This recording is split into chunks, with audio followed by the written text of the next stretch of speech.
জয় গুরু। শ্রী শ্রী ঠাকুরের চরণে আমার শতকোটি প্রণাম, আর আপনাদের সকলকে রানন্দিত জয় গুরু। আজকে যে প্রসঙ্গটি নিয়ে আমি আলোচনা করব সেটা হচ্ছে আমাদের শ্রী শ্রী ঠাকুরের মহিমা, মানে কি করে সবাই বুঝতে পারলো যে আমাদের শ্রী শ্রী ঠাকুরের আবির্ভাব ঘটেছে, তার মহিমা কি করে সবাই বুঝতে পারলো।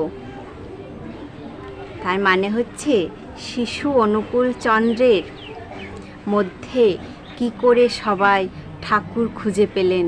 আজকের প্রসঙ্গটি এই নিয়ে, তো চলুন শুরু করছি আজকের প্রসঙ্গ, আমাদের ঠাকুরের মহিমা। তো সবাই ভিডিওটি ধৈর্য সহকারে দেখবেন, অবশ্যই বুঝতে পারবেন আমাদের ঠাকুর কি করে ঠাকুর হয়ে উঠলেন। তো চলুন শুরু করছি।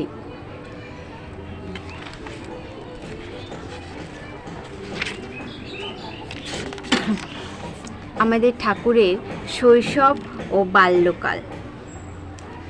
বাল্যলীলার স্বাভাবিক চাপল্যের ভিতর দিয়ে ফুটে ওঠে অনুকূলচন্দ্রের অনন্য সাধারণ লোকোত্তর মহানুভবতা। সুন্দর সুঠাম দেহে স্বর্গীয় সুষমার সৌন্দর্য সম্ভার, ধূলি ধূসরাঙ্গ বেদান্ত সিদ্ধান্তের নরলীলা, দয়া পরবশ হয়ে আজ তিনি মাতৃক্রোড়শায়ী শিশু।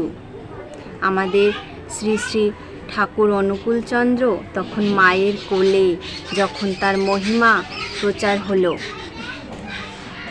তখন বয়স মাত্র 11 মাস। সঙ্গে করে নিয়ে গেছেন জননী মনোমোহিনী দেবী হরিপুরের উমেশ লাহিড়ীর বাড়িতে বালগোপালের বিগ্রহ প্রতিষ্ঠিত। সুদীর্ঘ সময় ধরে ধ্যানমগ্ন থাকেন তিনি। সেদিনও ধ্যান বিভোর হয়ে বসে আছেন অনেকক্ষণ ধরে। হঠাৎ কি একটা পড়ার শব্দে ধ্যান ভঙ্গ হয়ে যায় তার। মানে যে উমেশ লাহিড়ীর বাড়িতে উনি গিয়েছিলেন, তিনি অনেকক্ষণ ধ্যানমগ্ন থাকার জন্য পরে কিছু একটা পড়ার শব্দে তার ধ্যান ভেঙে যায়। ভেঙে গিয়ে তিনি কি দেখলেন জানেন? বিস্মিত নেত্রে তাকিয়ে দেখেন সিংহাসনে বসে হাসছেন শিশু অনুকূলচন্দ্র, আর বালগোপালের মূর্তি গড়িয়ে পড়েছে নিচে। জ্যোতি বিচ্ছুরিত হচ্ছে সর্বাঙ্গ দিয়ে। সেই যে বালগোপালের সিংহাসনে আমাদের ঠাকুর বসেছেন, সেখান থেকে তার গোটা শরীর থেকে জ্যোতি বিচ্ছুরিত হচ্ছে সর্বাঙ্গ দিয়ে। ধন্য আজ উমেশ লাহিড়ী, সেই প্রথম জানতে পারলেন যে আমাদের ধরাধামে আমাদের ঠাকুর এসেছেন। শিশুর কাণ্ড দেখে জননী যখন তাকে ধমক দিয়ে ওঠেন, তখন শিশু অতি সহজভাবেই বলে উঠেছিলেন, আমাকে ডাকে কেন?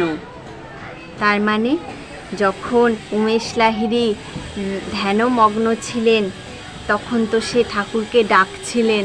তাই আমাদের ঠাকুর গিয়ে সেই সিংহাসনে বসেছিলেন। তাই তিনি মাকে বলছেন, আমাকে ডাকে কেন? ভাব বিহল উমেশ লাহিড়ীর চোখ বেয়ে নেমে আসে অশ্রুধারা।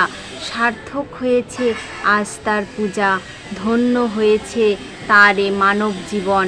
বাড়ির পাশেই এক কবিরাজ মশাই রোদে শুকোতে দিয়েছেন অনেকগুলো বড়ি। ক্রীড়ারত বালক অনুকূলচন্দ্র এসে মুখে পুরে ফেলেন এক মুঠো। ভীত এস্ত কবিরাজের চোখে মুখে ফুটে ওঠে বিপদের ভয়াবহতা। এ যে কালকূট, এ গরল সহ্য করবে কে?